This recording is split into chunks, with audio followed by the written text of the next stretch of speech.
Okay. Ma'am, huwag kayong magalit ha. Bine-voice out ko lang kung ano yung mga sinasabi ng netizens, kung ano yung nakakarating sa akin sumbong. Now, sabi niyo po, yung sa Korea, wala kayong authorization doon. Maging sa airport, may authorization ba kayo na para ilagay yung picture niyo? And then isa pa po, meron ditong promotion na kayo po'y nakasakay sa bangka and you're promoting the Philippines at kayo po'y nakadamit ng mga bulaklakin at sa Lake Cebu ba ito? Ito ba'y walang authorization nyo rin na ilalagay po yung mukha nyo doon sa cover ng magazine na kayo po'y nakabihis at parang nag-invite ng mga tourist?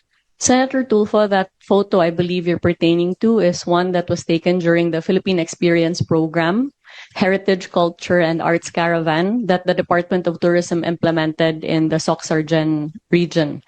That is not a promotional material, but that's actually coverage of the activities of the department. That photo was taken at the time when we held the Philippine Experience Program in South Cotabato. So bakit hindi na lang po model na taga mismo native Yes. po sa lugar na yon, nakilala sa lugar na yon?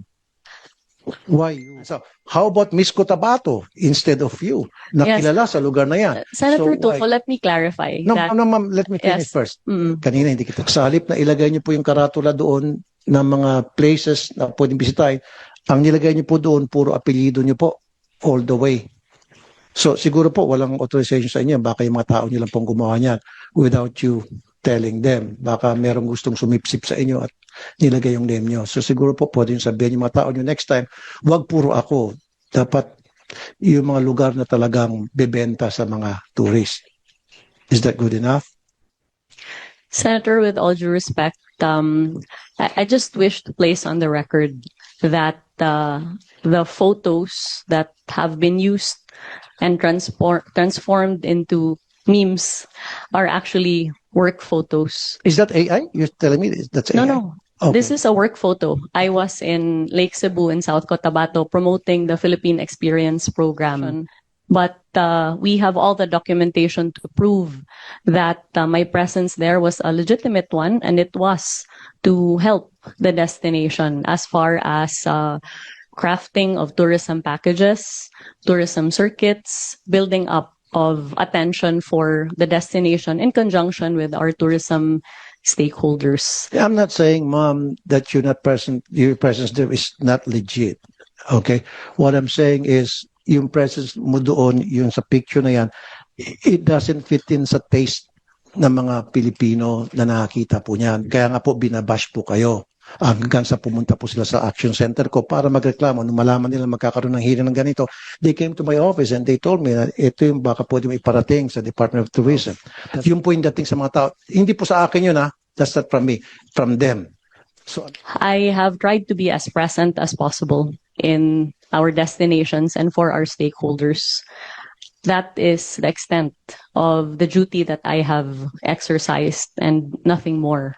I have no national ambition. I'm not running for any national position, and therefore any accusation of self-promotion would fall flat because I am not running for any national position in 2028, and therefore there would be... Don't put words into my mouth. I'm just saying that. What I'm saying is, yung po nakakalata yung mga tao na parang pinopromote yung sarili mo for whatever reason. Now also, ma'am, compared to other countries like Vietnam, Korea, Malaysia, Japan, hindi niyo po nakikita yung mukha ng mga secretaries ng Department of Tourism nila doon eh.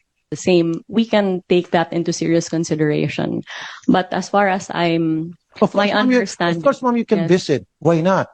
Yeah, I would even... People will appreciate you going there so that makita mo on the ground kung ano yung mga kulang, ano yung mga kailangang gawin, etc.